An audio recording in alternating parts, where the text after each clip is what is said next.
Unfolding the book of Revelation chapter 17 verses 1 to 18. The contrast between mystical and literal Babylon. The great whore and the beast explained.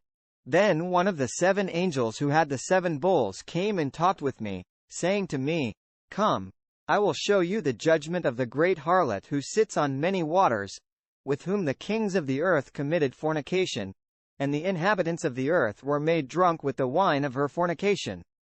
Revelation chapter 17 verse 5 goes on to say, "And on her forehead a name was written. Mystery, Babylon the Great, the mother of harlots and the abominations of the earth." The parenthetical portion is inserted between these passages to show the contrast between mystical and literal Babylon, both of which are under the 7th vial.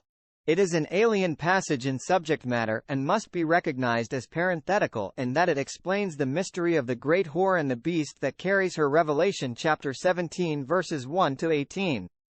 The time of the fulfillment is in the middle of Daniel's 70th week, as is clear from the fact that the 10 kings give their power to the beast at this time, and they turn on the great whore to destroy her, so that the beast worship of Revelation chapter 13 may be established. Revelation chapter 17 verses 8 to 17. The beast carries her, so she must be something separate from the beast itself. One is political, the other religious. The beast has 7 heads and 10 horns. He symbolizes something, verse 11, and the head symbolizes something else, verse 12 to 17. To have a true understanding of the beast, one must think of him as being different from both the heads and horns. The 7 heads are 7 mountains, and the 7 mountains are 7 kings or kingdoms coexistent with Israel from the beginning to the 8th kingdom, verse 9 to 11, making the 8th kingdoms that will have persecuted Israel in the times of the Gentiles. Luke chapter 21 verse 24, Romans chapter 11 verse 25. Here, 4 of the 7 kingdoms that already passed. Babylon is the first empire, the head of gold. Medo-Persia were 2 empires, and Greece, which was the 4th empire. And the one now is the 2 legs, the East and the West, which makes the 2 Roman empires 5 and 6. And the other has not yet come, the 7th, made up of the 10 kingdoms that are yet to be formed inside the Roman empires. Daniel chapter 7 verses 23 to 24. And when he, the 7th, or the revised Roman Empire, cometh, he must continue a short space 3½ years. Revelation chapter 12 verses 12 to 14. The beast that had existed on earth before John's day and is not on earth in John's day, even he is the 8th kingdom to succeed the 7 preceding kingdoms, and is of the 7 of one of the 7. The 4th, or Greece, that had fallen before John's day and becomes the 8th after the 6th and 7th kingdoms, and goes into perdition. Revelation chapter 17 verses 9 to 11.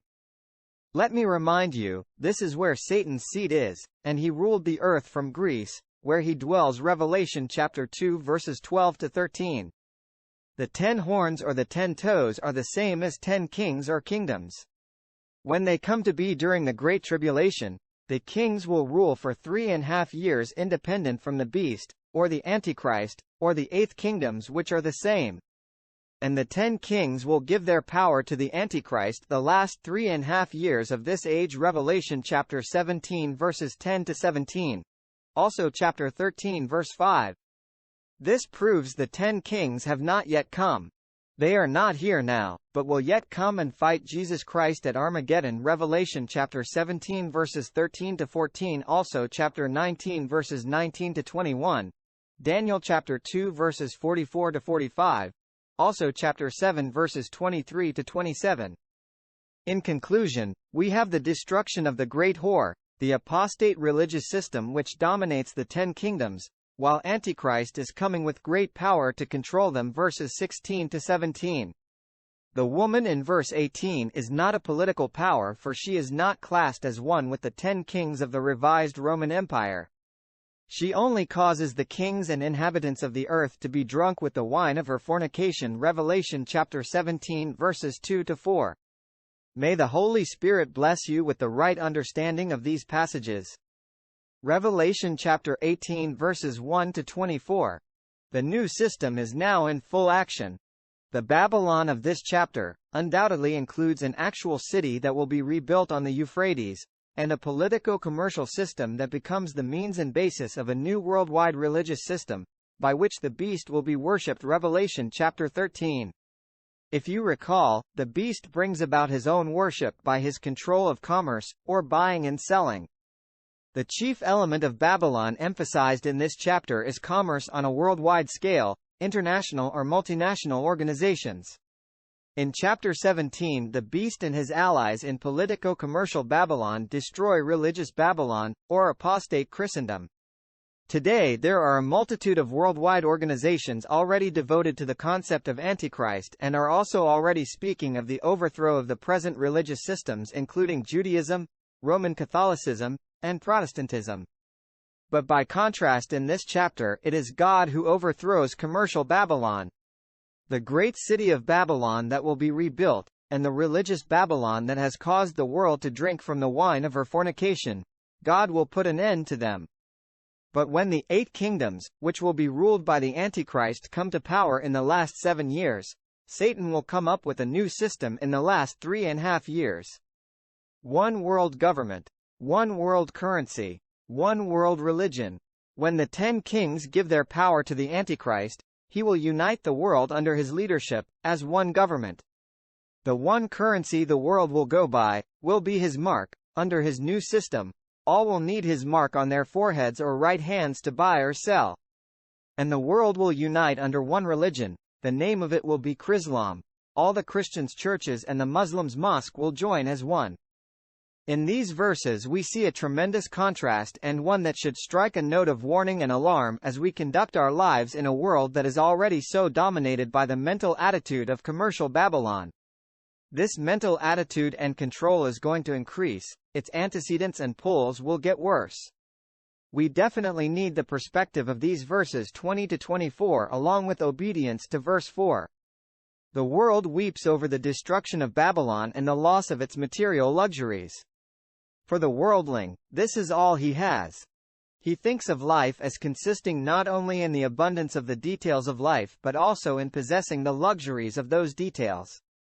By contrast, the believer must come out of the system, that is, he must not be controlled by Satan's system, or by his own lust patterns. We can use the world, enjoy the blessings God gives, but God forbid that such things become our source of security and happiness. Further, the tribulation believer must rejoice over the prospect of the fall of commercial Babylon, because of what this means to God and to all mankind in the coming kingdom, Jesus' rule on earth. The Holy Spirit warned us about loving the world. 1 John chapter 2 verses 15 to 18. I have written to you, fathers, because you have known him from the beginning. I have written to you, young men, because you are strong, and the word of God abides in you, and you have overcome the wicked one. Do not love the world or the things in the world. If anyone loves the world, the love of the Father is not in him. For all that is in the world, the lust of the flesh, the lust of the eyes, and the pride of life, is not of the Father but is of the world. And the world is passing away, and the lust of it. But he who does the will of God abides forever. Little children, it is the last hour. And as you have heard that the Antichrist is coming, even now many Antichrists have come, by which we know that it is the last hour. Trust no men, let the Holy Spirit be your guide, as you seek God's kingdom, in Jesus' name amen.